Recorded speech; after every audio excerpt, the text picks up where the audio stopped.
Hello and welcome to World Business Report from the BBC World Service. Namaste. I'm Devina Gupta in Delhi. And on this edition, things just got real in the US-China trade fight. We take you through all the ups and downs of this week. We visit China's manufacturing hub and ask, can they really move production to the US? It would take hundreds of millions of dollars of factory investment, training of a workforce that does not exist. It would take an enormous amount of time.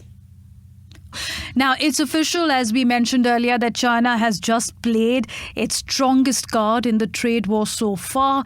But how these steep duties, which it has imposed on the US goods, playing out in real terms for Chinese businesses and for everyday consumers?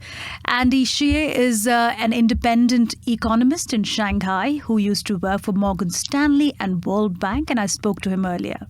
China is not backing down. Trump thinks that if you keep escalating, China will back down. You only end up in a worse situation if you back down. What Trump does is that he raises tariffs on you, then he asks you to come to negotiate. So he creates leverage like that. And if you play this game, you end a very bad place. But is China also getting in a bad place because it has its own domestic economic concerns where there's been a property sector slowdown, consumers haven't been spending, and with this kind of retaliatory tariffs, can it afford it at this time? Well, exports to the United States are 2% of GDP in value. I think that the country can get through that. If the central government has a very good balance sheet, that is 30% of GDP, it can do a stimulus to paper over that. But for an average Chinese, what would these tariffs mean? What gets expensive for them? Well, I think that the Chinese consumer goods are not from the United States. What China imports, like chips, equipment, and agriculture products, and so forth. I think that there are substitutes. Even on the software side, China is prepared to place Android or Microsoft. Domestic substitutes are already available. So China is in a pretty resilient position right now. But does it change that old trade relationship with the US now forever? Because looking at the agreement that the US companies would set up in China, they'll get the advantage for cheap labor. For China, it also meant that their people are employed. Does this change that old relationship structure? The United States has been talking about decoupling from China for a long time. This is kind of a manifestation of that desire. If the U.S. does not want to do business with China, it doesn't make sense trying your everything to hang on to it, to bend backwards to hang on to it. That doesn't make sense because in the end, eventually it will end. So, will it end? Can these two countries up the ante even more? Can there be more tariffs imposed on each other? I think it's the tariffs at such levels basically mean complete cessation of trade between these two countries. I think it's okay. If the U.S. doesn't want to do business with China, why should China try so hard to hang on to it?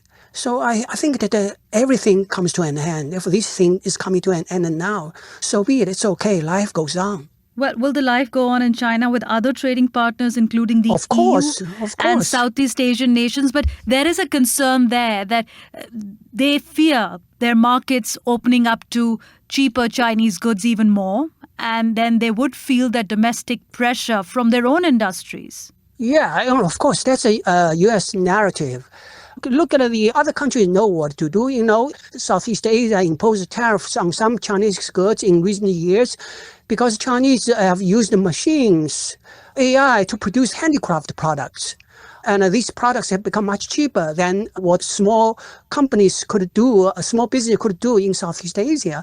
So for labor market stability, they imposed tariffs on Chinese products. Chinese government didn't react to that. I think that to say that other countries don't know how to protect themselves, that's kind of an Anglo-Saxon narrative, trying to box China in verbally. You are just underestimating other people. What's that fundamental economic shift that China will have to do in this China has time? arrived.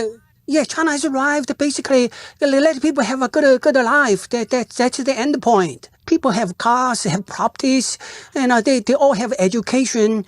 What more do you want? So you Jobs push your technology. because jobs because the unemployment rate is still quite high in China. No, And that's not that'll come true. from That's foreign investment? that's another Anglo-Saxon narrative. Try to portray China in certain way.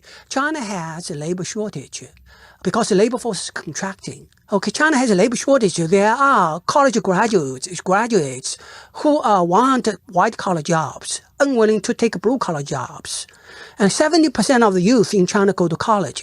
The economy can never generate 70% white-collar jobs. That's the story. That's Andy Shi, an independent economist in Shanghai. And thank you for being with us.